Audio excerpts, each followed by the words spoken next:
Comscore नुसार आता isakal.com आहे देशातील नंबर 1 ची मराठी न्यूज वेबसाईट. प्रत्येक अपडेटसाठी isakal.com ला नक्की भेट द्या.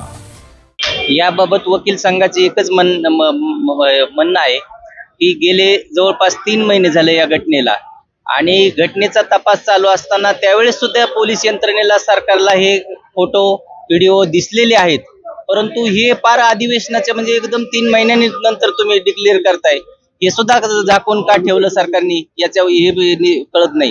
दुसरी गोष्ट 3 महिने झाले तरी यातला एक आरोपी आंधळे नावाचा आरोपी आजही फरार आहे, त्याचा पोलिसाला तपास लागलेला नाही.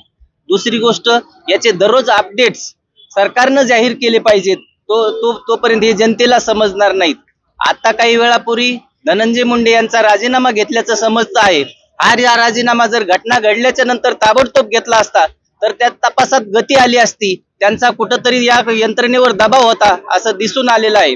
दुसरी अजून एक महत्वाची गोष्ट म्हणजे यात ज्यांचा सहभाग आहे, ज्यांनी मदत केली आहे, ज्यांनी पैसा पुरवला, ज्यांनी मदत केली, ज्यांनी गाड्या दिल्या, या सर्व प्रकारच्या आरोपींना ज्यांनी आश्रय दिला यांना सह आरोपी करायला पाहिजे.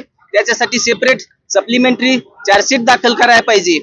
अजून एक महत्वाचा मुद्दा आहे की ज्या उपमुख्यमंत्री अजित पवारांनी गेल्या 3 महिने जवळपास या संपूर्ण यंत्रणेला किंवा नेत्यांना याच्यात सहभागी असणाऱ्या मोठमोठ्या बीड जिल्ह्यातल्या नेत्यांना पाठीशी घातलं, तर यात 100% अजित पवारांनी पाठराखण केलेली आहे आणि अजित पवारचा जनतेने राजीनामा मागितला पाहिजे. हे बाकीच्या तर चिल्लर गोष्टी आहेत.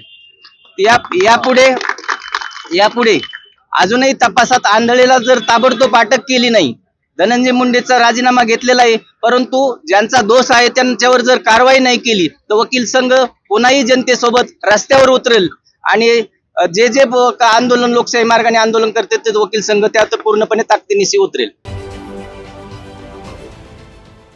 देश विदेशातील प्रत्येक घडामोडींचे लाईव्ह अपडेट मिळवण्यासाठी आता साम टीव्हीच्या सर्व सोशल मीडिया प्लॅटफॉर्मला लाईक, फॉलो आणि सबस्क्राईब करा. तसंच सर्व नोटिफिकेशनसाठी बेल आयकॉन प्रेस करायला विसरू नका.